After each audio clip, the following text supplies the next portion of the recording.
हम बात कर रहे हैं एक ऐसे ट्रक की जिसको पूरे 8,500 किलोमीटर ट्रेवल करना था। लेकिन मसला सिर्फ ये नहीं था कि ट्रक को इतना लंबा सफर कैसे करवाया जाए, बल्कि असल मसला ये था कि इस ट्रक में बर्फ का एक बहुत बड़ा ब्लॉक रखा गया था जिसको अफ्रीका के आग बरसाने वाले सहरा से सही सलामत गुजारना था। यानी जिस सहरा में बर्फ तो क्या लोहा भी नरम पड़ जाता है, उस सहरा में इस ट्रक को पूरे 10 दिन गुजारने थे। लेकिन चैलेंज ये था कि किसी भी हालत में बर्फ पिघलने ना पाए, और वो भी बगैर रेफ्रिजरेटर के। ज़ेम टीवी की वीडियोस में एक बार फिर से खुशामदीद। नाजरीन, ये बात है 1959 की, जब पूरी दुनिया की अटेंशन एक आइस ब्लॉक ने घेर रखी थी। ये आइस ब्लॉक 3050 केजी वजनी था और इसको दुनिया के एक कोने से दूसरे कोने तक पहुंचाना था, और वो भी बगैर रेफ्रिजरेशन के। यानी इसका स्टार्टिंग पॉइंट था नॉर्वे का शहर मोई राना, और इसका एंडिंग पॉइंट था लिब्राविल, जो सेंट्रल अफ्रीका में एक शहर है। लेकिन आखिर ऐसा किया क्यों जा रहा था? इस आइस ब्लॉक को इतना दूर क्यों ले जाया जा रहा था? असल में ये मामला शुरू हुआ था 1 साल पहले, यानी 1958 में। लग्जमबर्ग यूरोप का एक मुल्क है जहां से एक बहुत फेमस रेडियो स्टेशन चलाया जाता था। ये ब्रॉडकास्ट रेडियो लग्जमबर्ग के नाम से पूरी दुनिया में फेमस थी। इस रेडियो स्टेशन की तरफ से सारे सुनने वालों के लिए एक अनोखा चैलेंज रखा गया, और वो चैलेंज ये था कि अगर कोई भी आदमी 3 टन वजनी आइस ब्लॉक को आर्कटिक रीजन से अफ्रीका तक लेकर जाएगा तो उसको एक बहुत भारी इनाम दिया जाएगा। रेडियो लग्जमबर्ग की तरफ से ये डिसाइड किया गया था कि हर किलोग्राम आइस के बदले में 1 लाख फ्रांसिस दिए जाएंगे, जो आज के दौर में $16,000 बनते हैं। हर 1 केजी के $16,000 यानी 3 टन वजनी आइस ब्लॉक के $48 मिलियन बनते हैं, जो वाकई एक बहुत बड़ी रकम है। लेकिन इस चैलेंज के कुछ रूल्स भी थे। पहला रूल तो ये था कि ये आइस ब्लॉक 1 पीस में लेकर जाना है। दूसरा रूल था कि इसको सिर्फ बाय रोड ट्रांसपोर्ट किया जाएगा। तीसरा और सबसे मुश्किल रूल ये था कि चैलेंज को पूरा करने के लिए रेफ्रिजरेटर का इस्तेमाल नहीं किया जा सकता। रेडियो लग्जमबर्ग ने इतना भारी इनाम इसी वजह से रखा था क्योंकि उनको अच्छी तरह मालूम था कि इतना बड़ा आइस ब्लॉक आर्कटिक रीजन से अफ्रीका तक लाना किसी भी सूरत में मुमकिन नहीं है, क्योंकि ये कोई छोटा मोटा सफर नहीं, बल्कि ये सफर पूरे 8,500 किलोमीटर लंबा है, जिसमें 2,500 किलोमीटर अफ्रीका का वो सहरा है जहां टेम्परेचर 50 डिग्री सेंटीग्रेड होता है। यानी बर्फ जो फ्रीजर से निकलते ही मिनटों में पिघल जाती है, वो भला इस हफ्तों लंबे सफर में सही सलामत कैसे मंजिल तक पहुंच पाएगी? रेडियो लग्जमबर्ग ने ये चैलेंज तो दिया, लेकिन यही चैलेंज उनको किस मुश्किल में फंसा देगा इसका उनको अंदाजा भी नहीं था। ये चैलेंज रेडियो पर ब्रॉडकास्ट होने के कई महीनों तक किसी ने भी आगे बढ़ने की हिम्मत नहीं की। लेकिन फिर बर्गर नाटवीक नामी एक शख्स ने ऐलान किया कि वो ये चैलेंज कबूल करने को तैयार है। बर्गर नाटवीक, जो कि नॉर्वे में एक इंसुलेशन कंपनी ग्लास फोर्ट का मैनेजिंग डायरेक्टर था, उसका मानना था कि उसकी कंपनी जो इंसुलेशन मटेरियल बनाती है उसको इस्तेमाल करके ये चैलेंज आसानी से पूरा किया जा सकता है। अगर बर्गर नाटवीक ये चैलेंज पूरा करने में कामयाब हो गया तो वो अपनी कंपनी ग्लास फोर्ट और उसके एम्प्लॉयज के लिए काफी सारी दौलत इकट्ठी कर सकेगा। पूरी दुनिया में ये बात फैल चुकी थी कि एक शख्स ने रेडियो लग्जमबर्ग का आइस ब्लॉक चैलेंज कबूल कर लिया है। इस काम को अंजाम देने के लिए नाटवीक ने एक टीम बनाई और चैलेंज को पूरा करने के लिए काम शुरू कर दिया, जिसकी वजह से कई न्यूज़पेपर की हेडलाइंस में नाटवीक के चर्चे होने लगे। आइस ब्लॉक चैलेंज को पूरा करने के लिए अभी तक जो भी कोशिश की गई थी, वो जब रेडियो लग्जमबर्ग को मालूम पड़ी तो उनको एक बहुत बड़ी रकम खोने का डर लगने लगा, और डर के मारे उन्होंने अपनी ये ऑफर वापस ले ली। क्योंकि ग्लास वॉट कंपनी और उसके डायरेक्टर काफी ज्यादा फेमस हो चुके थे, इसी वजह से रेडियो लग्जमबर्ग की ऑफर खत्म होने के बावजूद भी नाटवीक ने ये चैलेंज पूरा करने की ठान ली थी।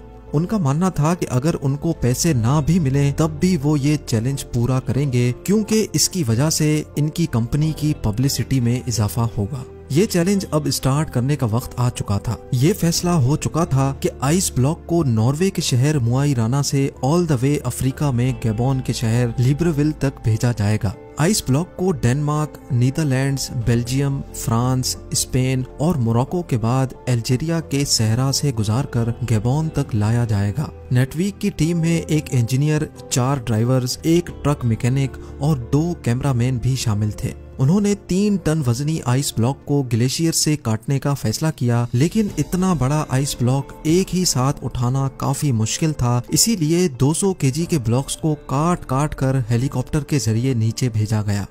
नेटवीक और उनकी मेहनत को काफी ज्यादा मीडिया अटेंशन भी मिल रही थी और इसी वजह से कई कंपनीज ने नेटवीक के इस चैलेंज को पूरा करने के लिए उनको स्पॉन्सर करना शुरू कर दिया। शेल ने फ्यूल का जिम्मा उठाया और स्केनिया ने उनको ट्रक दिया जिसमें ये आइस ब्लॉक रखा जाना था। 200 केजी के ब्लॉक्स को ग्लेशियर से नीचे लाकर दोबारा से फ्रीज किया गया और 3050 केजी का एक सिंगल ब्लॉक बनाया गया। ये ब्लॉक एक खास कंटेनर में डालकर ट्रक में लोड किया गया, जिसकी साइडों पर एक खास ग्लास वूल से उसकी इंसुलेशन की गई।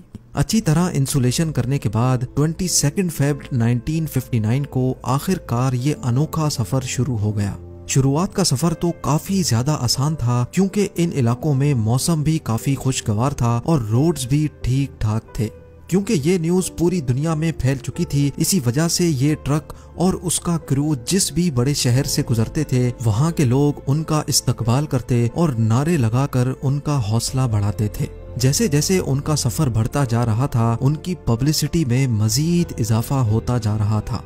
जब ये ट्रक पेरिस से गुजर रहा था तो उनको वहाँ की पुलिस ने भीड़ वाले इलाकों से गुजारने के लिए खास प्रोटोकॉल भी दिया। यहाँ तक के पेरिस के मेयर ने क्रू की दावत भी की थी। इस सफर को 1 हफ्ता गुजर चुका था। मार्सेई पहुँचने पर ट्रक को क्रेन की मदद से एक शिप पर रखा गया क्योंकि अब उनको समंदर का एक बहुत बड़ा हिस्सा पार करना था। समंदर के दूसरे हिस्से पहुँचने पर कंडीशंस बिल्कुल ही अलग हो चुकी थी। ट्रक अब अफ्रीका की जमीन पर आ चुका था जहां दिन के टाइम पर गर्मी इंतहाई शदीद थी।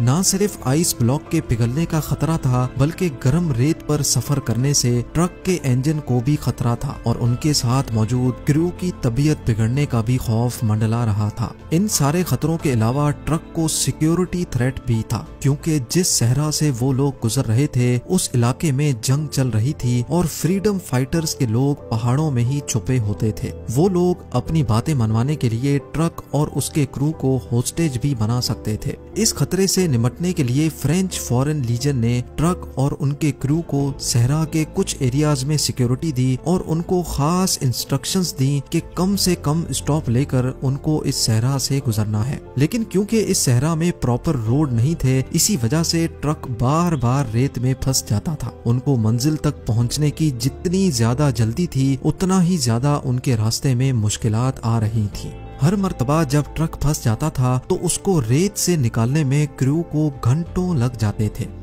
दुनिया के सबसे महंगे आइस ब्लॉक को ट्रांसपोर्ट करने का ये मिशन अब इनके गले में आ चुका था। एक तरफ फ्रीडम फाइटर्स का खौफ था तो दूसरी तरफ गर्मी ने क्रू की हालत बिगाड़ कर रखी थी और सोने पे सुहागा इस गर्मी ने ट्रक के अंदर मौजूद आइस ब्लॉक को मेल्ट करना शुरू कर दिया था। अगर क्रू यहाँ फंस गया तो ना ही उनका मिशन पूरा हो सकेगा और ना ही हजारों मील दूर से निकाली गई बर्फ बच सकेगी। सहरा से गुजरने वाले मुसाफिरों के जानवरों को उन्होंने पिघलने वाली बर्फ का पानी भी पिलाया, जो कि असल में दुनिया का सबसे महंगा तरीन पानी था। कई रातें उन्होंने रेत पर ही स्लीपिंग बैग बिछाकर गुजारी और आहिस्ता आहिस्ता मुश्किलात को फेस करते मंजिल की तरफ बढ़ते गए।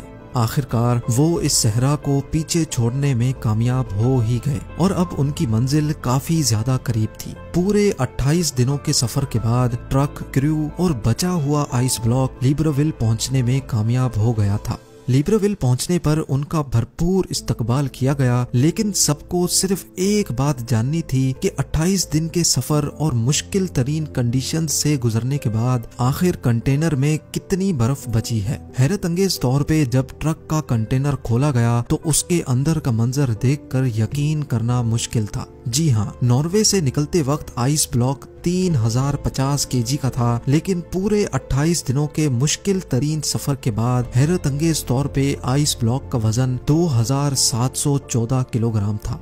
सिर्फ 11% बर्फ यानी सिर्फ 336 किलोग्राम आइस रास्ते में पिघल चुकी थी और बाकी सारा आइस ब्लॉक वन पीस में मौजूद था।